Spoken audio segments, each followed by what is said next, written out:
Now there was I don't know. She has to be in the family, whatever, for what reasons. The Coconino County Courthouse was a pressure cooker that morning. The air seemed heavy, more oppressive than the dry Arizona heat bearing down on the city.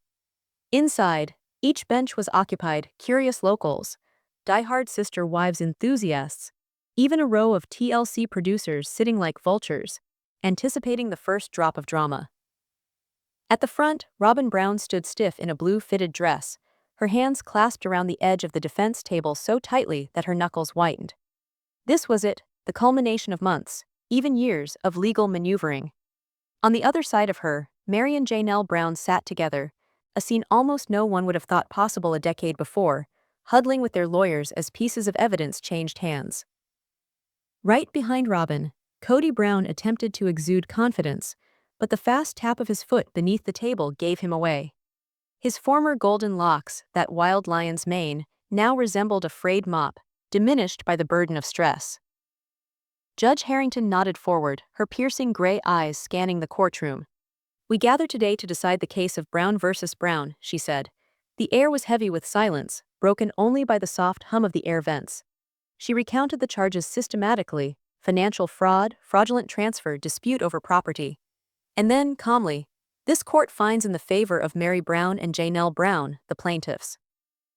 Gasps echoed around the room. Robyn's jaw dropped. "What? No, this can't be right." Her voice trembled as she blurted, "I own those houses." Cody began to talk, but the judge interrupted. "Mrs. Brown, the proof is overwhelming. The deed transfers were illegal. The rightful co-owners will recover possession of all 3 parcels, including the homes and the rental property in Flagstaff. You have 30 days to vacate." The gavel strike rang out like a shutting door. Outside, the sun was blinding. Robyn stumbled down the courthouse steps, holding up her hand to block the glare of the cameras that descended on her. "Are you evicted, Robyn? Do you have any regrets marrying Cody? Meri, how does it feel to finally win?" Meri didn't flinch. Years of uncomplaining endurance had put steel into her eyes. "It feels like justice finally caught up," she said to the cameras. At her side, Janelle, normally so stoic, permitted herself a tiny, pleased smile. "We reclaimed our lives," she said to a journalist, "not merely our property." In the waiting black SUV at the curb, Robyn's eyes welled with tears. She glanced at Cody, shaking. "They're trying to destroy me. You swore we'd be safe." He was silent, his jaw clenched. At home in Flagstaff, the McMansion she had struggled so desperately to retain was a labyrinth of half-boxed items and strewn belongings. Her children huddled motionless on the stairs, observing the movers. "Why are they removing our things?" Brianna whispered, her voice shaking. Robyn hugged her close. "Because human beings are capable of cruelty," she whispered, concealing her own cracking voice. Cody lingered around the kitchen island, aimlessly scrolling through his phone, every incoming notification burying his shoulders further. At a deep level, he knew the court had made the right decision. Robyn's begging would not alter that. When the sheriff deputy came with the formal eviction notice, the truth hit him like a blow. They had only a month to go. Across town, Meri and Janelle sat at a small coffee shop. Between them lay the newly stamped property documents. "I didn't think we'd ever get here," Janelle said softly. "She stole more than homes," Meri replied. "She stole years, trust, family, but this," she tapped the papers, "this is the first step in taking it back." Their celebration was quiet, almost sacred. No champagne, no shouting, just the stillness of closure. Eviction day dawned with the rumble of a moving van in the driveway. Robyn, wrapped in a blanket, glared from the porch at the deputies. In the house, each bare wall rang with the life she had believed unreachable. Frames were removed one at a time, memories tucked away. By noon, the final box was packed. She glanced back once before getting in the SUV. Not the poised, camera-perfect wife the world had come to know for years, but a woman who had lost all the bets she'd made. In the cramped rental they'd managed to find at the last minute, Robyn stormed back and forth. "They're celebrating right now," she snapped. "You were supposed to keep us safe." Cody glared at the floor. "We couldn't win, I told you." For the first time, Robyn saw it, the defeat in his eyes. The man who offered her a fairy tale was gone.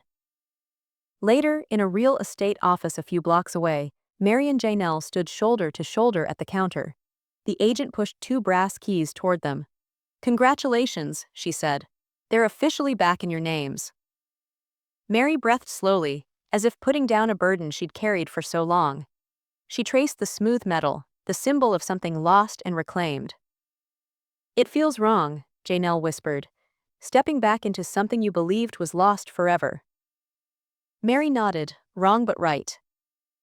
Outside, the Arizona sun was shining. But now, after all those years, it didn't scorch. It felt like light seeping through after the longest night. As Meri and Janelle crossed the threshold of the front door, Robyn's house that she had struggled to keep for so many years was eerily quiet. A lamp hung precariously against the wall, stacked unopened mail collapsed against the counter. Several abandoned boxes cluttered the floor near the entryway, as if whoever had been there before had left in haste. The lingering scent of Robyn's perfume still clung to the air, an unwanted specter haunting the vacant spaces. They passed through the vacant living room, footsteps echoing. "It feels different," Janelle whispered. "Like all the stress has been boxed up and taken somewhere else." Meri stroked her hand along the banister slowly, stopping at a deep gash in the wood. "No," she breathed. "The tension's still here, we just get to decide what to do with it now." They started making lists, furniture to replace, walls to paint, things to fix. Underneath the easy talk, there was something unspoken, silent vindication. Robyn was no longer there. This was theirs now. Down the block, Robyn paced the small living room of the 2-bedroom apartment. The children quarreled over spaces of their own room, as stacks of boxes lined the walls. "This is not right," she grumbled, to herself rather than Cody. "From a dream house to this." Cody refused to glance up from his phone at the kitchen table. "It's temporary," he said bluntly, though even he didn't think it was true. He'd attempted calling attorneys, but they wouldn't take the case. Even TLC's producers had pulled away, holding out hope that the family drama would collapse under its own weight. Robyn slammed a cabinet door. Temporary doesn't make it any less humiliating. News spread quickly in Flagstaff. Meri sensed the change one afternoon at the supermarket when 2 women approached her. One of them smiled warmly. "We read the court news. Good for you, you were treated unfairly." For years, Meri had sensed judgment from strangers, pity, skepticism, but now she saw respect. For Robyn, it was the reverse. In a market across town, rumors trailed behind her through the aisles. At the deli counter, a woman exclaimed loudly, "Guess the McMansion days are over." Robyn's face flamed as she left behind her cart and made a quick exit. That night in her freshly won kitchen, Janelle towered over an open notebook, drafting designs for a community garden. The spacious backyard was not just room, it was potential. On the phone, she explained to her son, Logan, "This is not just a house, it's a foundation. Somewhere the kids can always return. Somewhere we can finally breathe." "Mom," Logan replied softly, "you've earned this." At the same time, on the small kitchen table of the rental, bills stretched between Robyn and Cody like accusatorial silence, white envelopes with red overdue marks. "We can't keep living like this," Robyn flashed. "The rent, the move, the legal bills were drowning." Cody massaged his temples. "What do I do? Sell my truck, take a 9 to 5? I've been working on the show." "This time the show's not going to save us," she retorted. "TLC is backing off. They feel more for them than they do for us." A spark of something fear or anger or possibly both flashed in Cody's eyes. "You think it's all my fault. You craved the houses. You craved the lifestyle." Tears pricked in Robyn's eyes, hard and unyielding. "I wanted a life to be proud of. Now we have a rental and debt." There was a heavier silence than any of their previous fights after this. A montage revealed itself, Meri painting a bedroom in a golden color, sunlight pouring through the window. Janelle bent in her own backyard, setting out the initial seeds of her garden. Robyn, slumped on the couch, browsing listings she could not afford. And at nightfall, Cody sitting by himself in his truck, looking at the black shape of the McMansion that had gotten away from him. The music swelled victory tinged with sorrow. The power had shifted. In bright studio lights, Robyn sat in a makeup chair. Green room air carried the faint scent of coffee and jitters. She'd carefully selected her appearance, a mauve blouse, a gold necklace, something to convey warmth and modesty. This was her opportunity to redefine the narrative. She had rehearsed her lines, perfected the angle of her head, the silences that would make her appear hurt rather than manipulative. When the producer reminded her, "Keep it relatable," she nodded, regulating her breath. On set, the host, poised, elegant, leaned in. "People have followed your life for years, Robyn. Many were astonished by the court's ruling. How are you coping?" Robyn's voice shook just so. "It's been terrible. I've been vilified as greedy, manipulative, but I was only trying to protect my family. My children felt safe in those houses. I loved them because they were ours." She paused, allowing the silence to build. "Grieving them has been devastating." Her eyes sparkled as the camera moved in. "People don't realize what it's like to be singled out, to be treated like an outsider, even in the family you marry into. I was blamed for things that were never my fault." The host nodded slowly, sympathetically. Robyn exhaled slowly, her hands clasped tight in her lap, eyes cast down. "I think it was all just misunderstood," she murmured. "Meri and Janelle saw an opportunity and they took it, and now I'm starting from nothing." The camera lingered on her face, the posture, the pause, an unspoken plea for sympathy. But by Saturday morning, that plea had been swallowed whole. The interview went viral, but not in the way she wanted. An Instagram Live emerged again, Meri and Janelle, side by side in Janelle's newly remodeled kitchen, coffee mugs in front of them. Meri sounded steady, but with an edge of ice. "You all watched Robyn's interview. She left a lot out, such as how those property transfers took place without our approval, or how she bullied Cody into cutting us off during the pandemic." Janelle didn't bat an eyelash. "She's rewriting history, but court records are public. We weren't stealing from her. We were taking back what was ours." Meri moved in, her voice growing tighter. "And if we're discussing protecting children, she neglected to tell me that weeks after informing me that she didn't care about material possessions, she signed one of the houses into her name.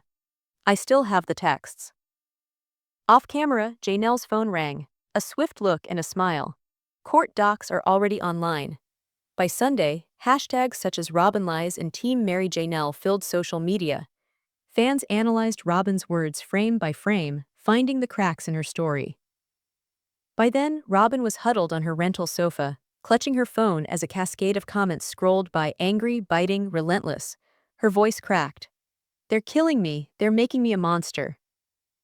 Out of the kitchen, Cody crossed his arms. "You were on television, Robyn. You invited them in. What did you expect to happen?" She lifted her head, eyes flashing. "I thought you'd stand up for me, say something." He didn't blink. "Defend what? Meri and Janelle are telling the truth." The words hit harder than she expected. For the first time, Cody didn't look like an ally, he looked like someone slipping away. The montage spoke for itself. Meri thumbing through messages of solidarity, a hint of a smile twisting her lips. Janelle giggling into the phone with her son, discussing garden layouts.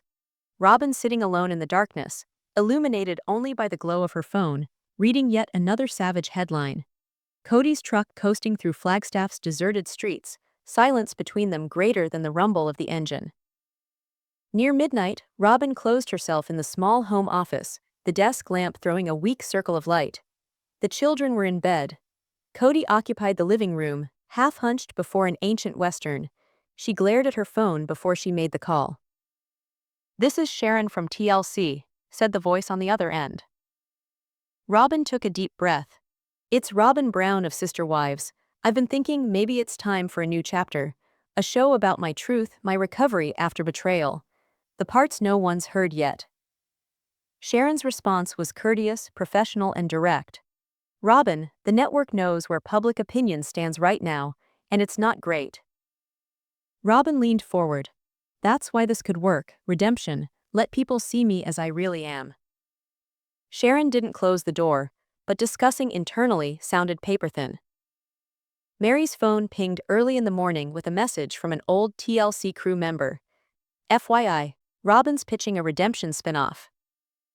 In minutes, she had Janelle on a video chat.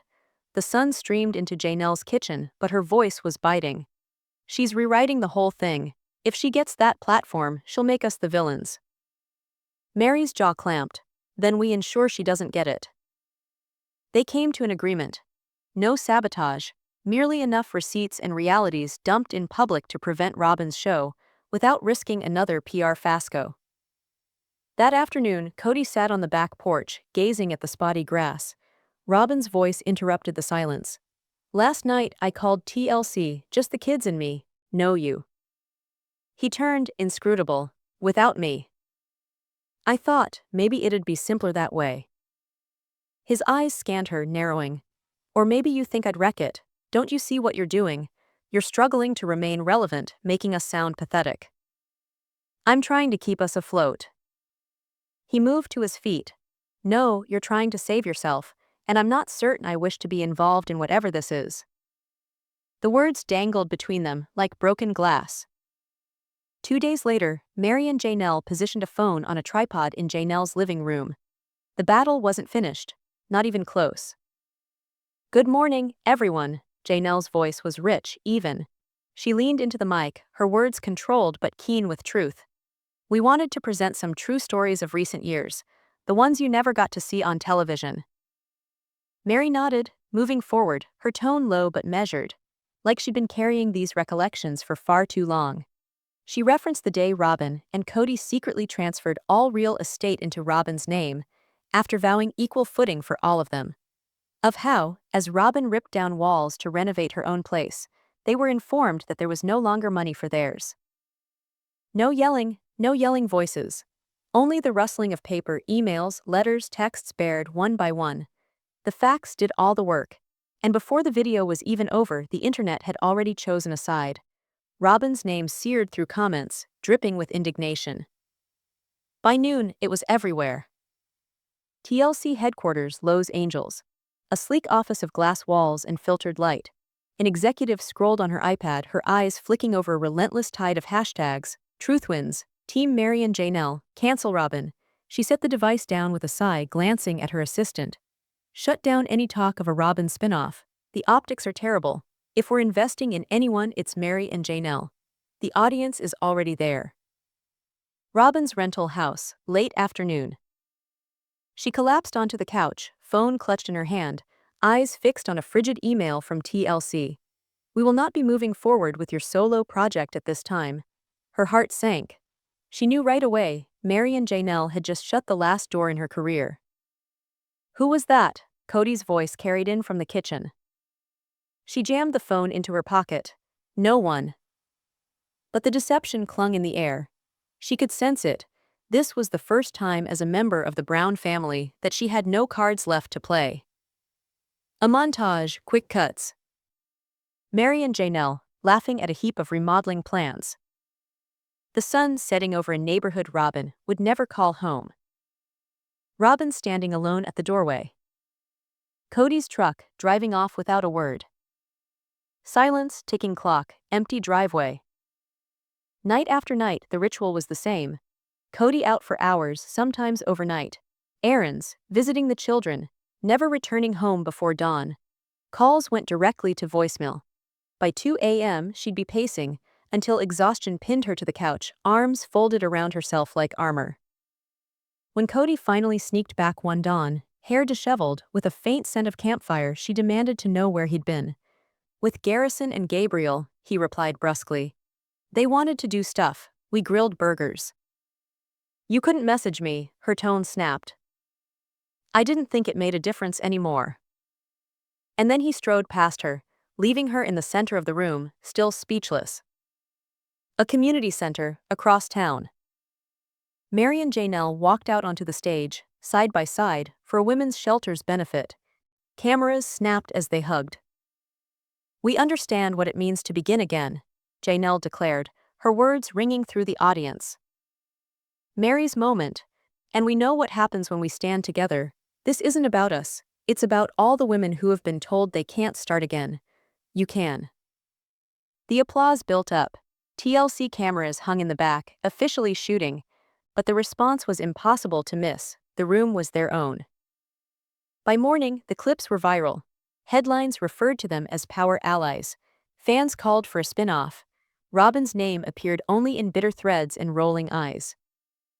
With the weeks that went by, Cody's absence grew stronger. He was with his older kids, repairing fences, with Truly for ice cream, camping with Logan.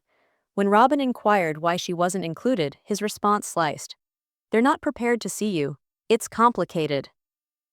They're my family too, Cody. They don't view it that way." One Thursday evening, she attempted to repair it: roast chicken, mashed potatoes, her legendary homemade rolls. But the candles burned low, the food went cold, and the door never opened. By the time she extinguished the flames, something inside of her broke. That evening, she dialed TLC again, not to pitch but to beg. I need to tell my side. If I don't, I'll be gone forever." The response was clinical, near yawn. "The audience has moved on, Robyn. You don't have the numbers. We can't make a show of someone they no longer relate to." The line went dead, and with it, the last glimmer of hope. Final montage. Sunlight pouring in newly painted windows as Meri and Janelle walk through a stunning remodel. Robyn's peaceful kitchen, the lackluster clink of dishes put away. A football spinning through the air between Cody and his sons in a field she's not invited into. The tick of a clock in an empty room. Robyn is on the sidewalk, the creases of eviction truck tires deep in the ground. The wind nips at her, and the creaking of trees flexing in the chill Flagstaff breeze is audible. Back towards her lies the house she'd wanted to grow old in, empty, vacant. She had 2 days to go, and each one of them used to feel as if the world was waiting. Whispers spread faster than the wind across Flagstaff. Neighbors huddled over steaming cups, speaking in hushed tones on their front porches. Even the courteous nods that had once circulated between familiar faces had disappeared. All had read the headlines. Court awards Meri and Janelle Brown assets and compensation in landmark ruling. Robyn had lost it all, and everyone in town knew it. She quietly unpacked in a small rental house across town, the scraping of boxes on the floor echoing the quiet. Her children scrolled through their phones, the light of the screen illuminating their faces. Viral moments filled every inch of the screen, Robyn sobbing as cameras descended, Janelle embracing her attorney, Meri smiling as she exited the courthouse. And then there was the punch that threw the knife askew. Meri went live on Instagram that evening. She did not mention Robyn's name, but her message sliced deep. "Sometimes, you believe you've constructed a future with someone you refer to as family, yet you come to see they've been constructing a wall between you and your own aspirations. Today, the wall crashed down. The internet imploded." That evening, Robyn did not sleep. Across town, Janelle sat in her tiny kitchen, a mug of tea cradled in the warmth of her hands. Her daughter Savannah leaned over the table, smiling gently. This win wasn't just about cash, it was about years of being ignored while Cody invested all in Robyn's universe. The court had finally seen what she had been the entire time, a rightful co-owner. Janelle did not drink champagne toasts or share congratulatory selfies. She peacefully paid off her debt, purchased land for her children, and severed the final financial connection with Cody. Savannah leaned forward. "She's not going to drop it, Mom." Janelle nodded slowly. "She may attempt to, but she has no more moves." And then there was Meri, finally in her moment. More than a decade of patience had led here. She wasn't just after a win, she wanted vindication. With the public rallying behind her, she pushed forward on her dream, turning her bed and breakfast into a regional hospitality brand. Investors lined up. In interviews, she was careful, never naming Robyn, but she hinted at a certain person who had manipulated family finances for years. Behind closed doors, Meri stored boxes, actual boxes of records, evidence, receipts. She knew there were still fans who would support Robyn, and one bad move could turn the tide. She wasn't going to allow that to occur. Meanwhile, Robyn's world was unraveling at a pace she could not repair the tears. The court's ruling took away from her more than half of what she and Cody once owned. 2 investment houses, lost. One already being renovated by its new owners, the other on the block for auction. Images of the newly vacant Flagstaff house were posted online. Sterile, posed, lifeless. Robyn watched strangers walking through her former kitchen during an open house, and it was almost too painful to watch. Cody was not her solace, he was her critic. He criticized her for pushing too hard, for making it public, for providing Meri and Janelle with ammunition. One evening, following yet another yelling session, he slammed the door and was gone. He didn't return until the following afternoon, smelling of whiskey and something darker, defeat. Robyn didn't inquire as to where he'd been. She had more pressing issues. Her attorney had phoned that morning with word that ran icy through her blood. Meri and Janelle were petitioning the court to audit her previous business transactions. If they uncovered what they were searching for, it would not be merely a matter of losing assets. It might be criminal. And in that peaceful apartment, filled with boxes she had never gotten around to unpacking, Robyn sensed it. She was running out of time.